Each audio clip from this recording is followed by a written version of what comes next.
welcome back po sa tutorial na to, which is creating a grocery inventory system. This is tutorial number 3 of our programming tutorial. So, ito yung na finish natin na project from the tutorial and the last tutorial. So, in this tutorial, ang gagawin natin is gagawa tayo ng unang gagawin natin is gagawa tayo ng database at table para doon natin i-insert ang category natin na i-add natin dito sa category field natin. So, kailangan ma-forward natin yun sa or ma-save natin yun sa database table. So,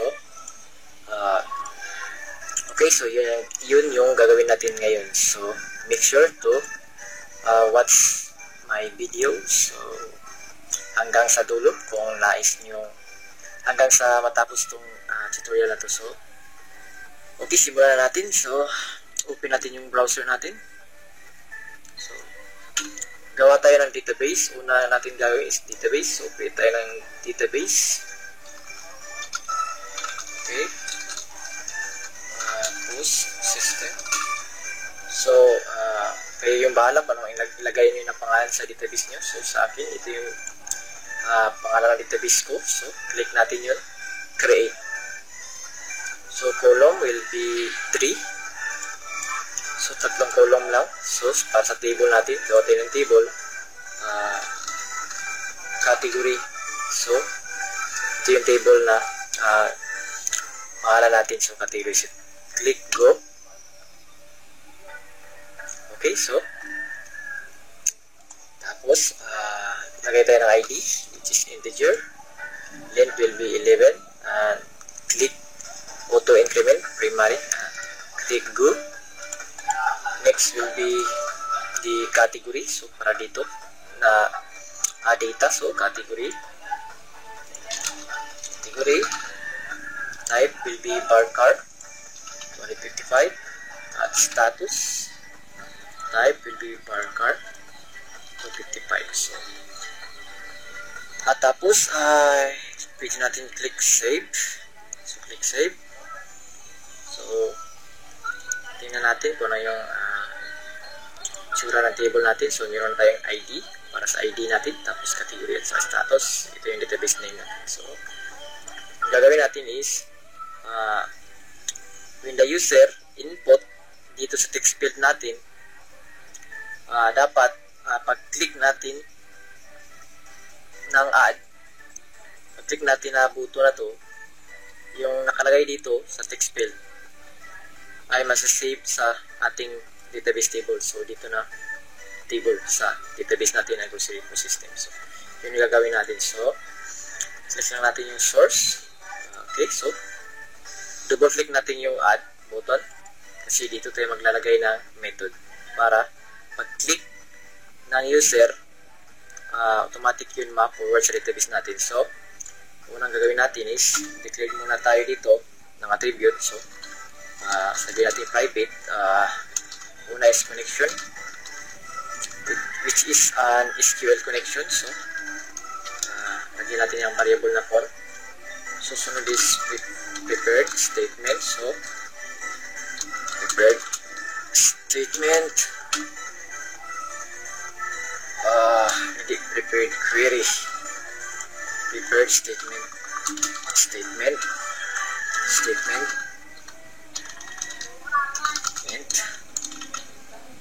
Tapos, yung pangatlo will be result set, which is object. Result set, rs. Tapos, initialize natin yan dito sa button 1. Okay, so dito na initialize sa button 1. So, okay, dito. So, first, kailangan natin gumawa muna ng connection. So, declare muna tayo na gagawin natin is declare muna tayo ng class reflection. So, class dot for name ito ay isang class reflection. So, para makapag gamit tayo ng class. So, which can be reflected by passing the whole package name ng ating class. So, yung gagamitin natin is itong MySQL.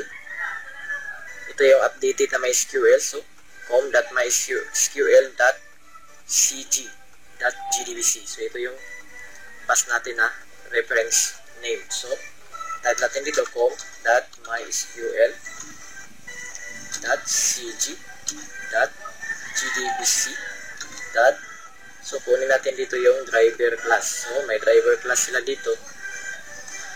Okay, so, lagay natin dito yung driver ng MySQL, yung maghahanap ng compatible or appropriate driver para sa SQL connection natin sa database. So, yung driver yung bahala. So, may error siya. So, yung gagawin natin, click lamang natin at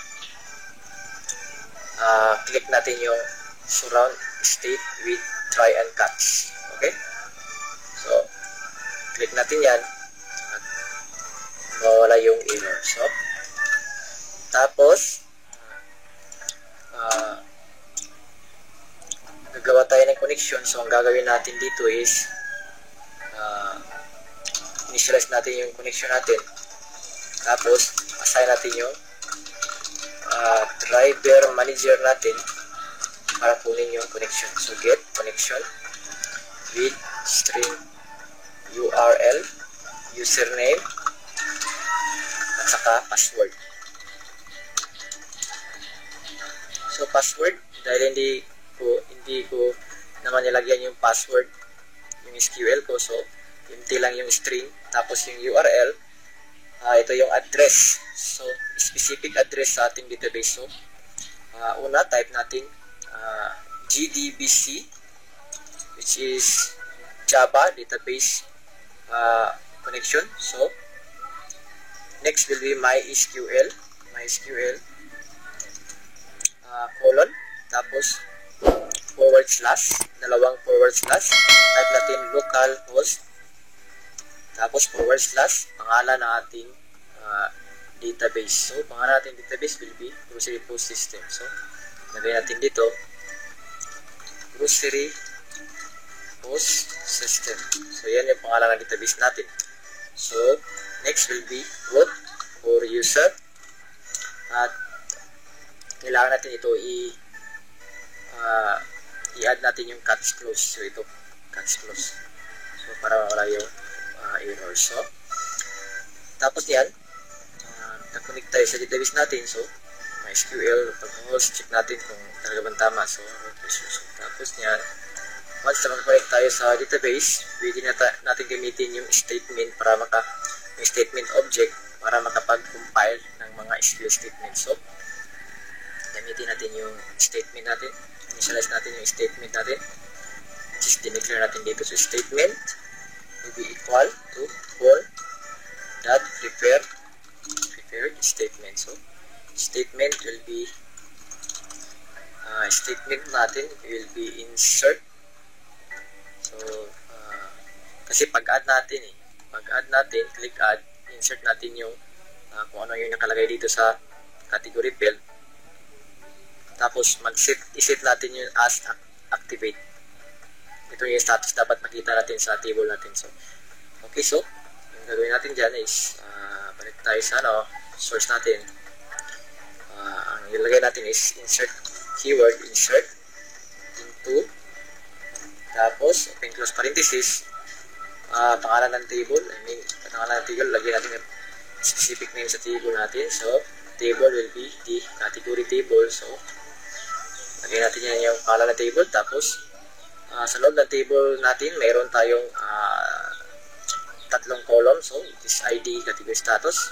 But, since yung ID natin is auto-increment siya, automatic siyang, kung may data na malagay dito, so automatic yan mag-increment. So, magkakaroon ng value yung ID natin. So, yung category status at category at status lang yung ipipill natin. So, yung gawin natin is pass natin yung category, which is the column label of our table. So, category. Tapos, status. So, ito ay column label na natin. Ito yung label dito sa table natin. So, tapos yan, lagay natin yung value. So, anong value na ilalagay natin will be question mark. Okay? Question mark means nakadepende kung ano yung ilagay ng user sa text field natin dito. Yun yung magiging value natin dito sa column label na to. So, yan yung gagawin natin. Tapos yan,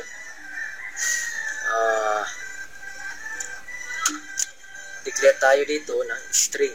So, string text for text field. So, lagyan natin text field was, kunin natin yung variable dito ng text field natin. So, copy natin yan, Ctrl C, copy. Balik tayo dito sa source natin, lagay natin dito, paste natin, Ctrl V. Tapos, get text. So, para kunin niya yung, or i-return, magre-return ito ng string. So, method ito ng components natin na text field para makapag-return ng string. So, return the text contained in this text component. So, ito yung component natin text field. So, text field ito So, meron siyang method na makapag-return ng string. Tapos, yung string value na yun, i-store natin dito sa variable na i-declare natin text field. So, next will be string pa din. So, string status. So, status. Tapos, kunin natin yung variable name dito. Tapos, copy natin ulit, Ctrl C. Balik tayo sa source, Ctrl V. Tapos, get selected. Kasi may item to Yung combo box kasi natin, para siyang naka-array. So, get selected items. So, magre-return ito ng object. So, return is the current selected items. So, kung ano yung select ng user sa combo box natin, yun yung i-return. Dapat, convert natin dito to string. Okay? So, convert natin yan to string. Tapos, yung gagawin natin dito is, sabihin natin kay statement na mag-set tayo ng string. Okay? So, statement. So, which is the SQL statement. So, SQL statement. So, sabihin natin kay SQL statement na mag-set tayo ng string. Set string. So, yung string na i-set natin is nagkaroon niya na parameter index. So, yung saan natin siya ilalagay na index will be index 1.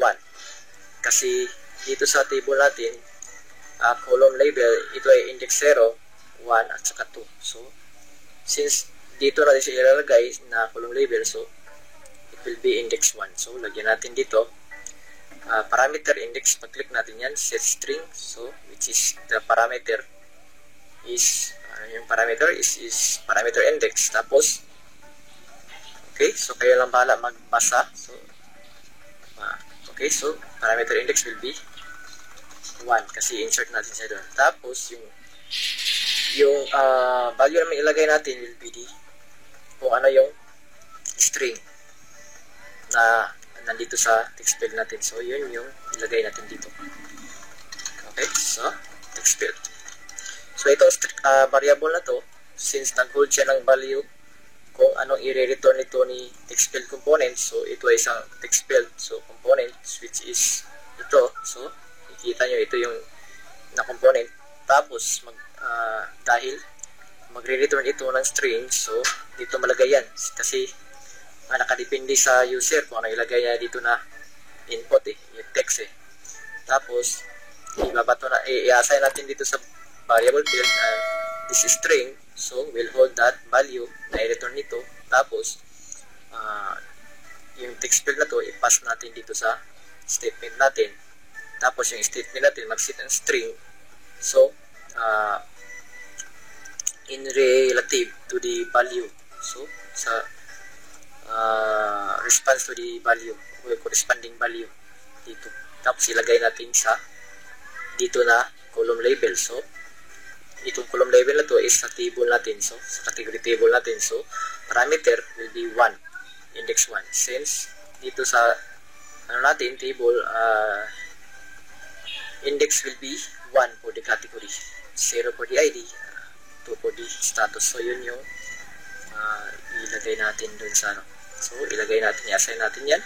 Ang value nito, ilagay natin dito sa category label. Tapos, yung pangalawa naman is yung text status natin, statement pa rin. Sabihin natin play statement na set string. Dito, tingnan natin dito, mayroon tayong index pa rin at makapag-pass tayo ng value na string. So, or method na mag-return ng string. So, set string, parameter index will be 2, status. Okay? Pass natin yung status variable na kukunin niya yung i-return niya yung selected items. Kung ano man yung i-select ng user natin dito, i-return niya ang value na yun. Tapos, ilagay niya dito, i-store niya dito sa variable na to. Tapos, yung variable na to, i-set natin yun as string dito sa statement natin. Tapos, yung statement natin, ilagay niya yung value na yun sa dito na index column label, which is status. Tapos, ito. So, creating this variable. Okay, so, I hope malinaw sa inyo. Nahihirapan ako makapag-explain. So, tapos yan, yung gagawin natin is, sabihin lamang natin kay statement na i-execute niya na yung, i-update niya na yung statement natin. So, ano lamang tayo, sabihin natin kay statement na execute update. Okay, so, at ang gagawin niyan is kung ano man yung statement na hinahawakan ng referred statement object is i-execute na yun, i-update niya yun. Tapos, ang na-update niya na yun, ang gagawin natin is sabihin natin kay text field na set text ano ba to? Text, hindi text field kundi text category field. So ito, which is our component, text field, sabihin natin na i-empty muli yung ating box. Or so, set text. So, text with empty string. So, empty ulit dito yung field natin. So, the next will be sabihin natin sa ni status box na yung ilagay natin doon sa table natin will be the selected index or selected items. So, selected items or selected index will be 0. So, selected index will be gusto natin na active pag. So, set natin na lagay natin dito as index will be 0 means activate. So, pag forward natin dun sa database natin, papasok dito sa sa table natin, ang status is activate or activate. So, okay, so tingnan natin, balik tayo sa source. Okay, so balik tayo sa source. Okay, subukan natin kung talaga bang gagana itong ginawa natin. So, check muna natin sa okay, so tingnan natin dito sa run natin yung application natin. So, okay, run natin yung application natin. Okay, kailangan tayo ng konti. Medyo abutin tayo ng dito haba na yata yung oras 90 na. Naku, sinsya na talaga guys, medyo mahaba-haba yung oras Okay, so lagay tayo ng mobile. Tapos, click natin yung add. Okay?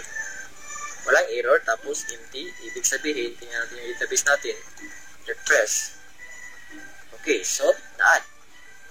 Tapos yung status activate. So, accomplish. Nagawa natin yung pag-add ng data into our database table. So, congrats guys.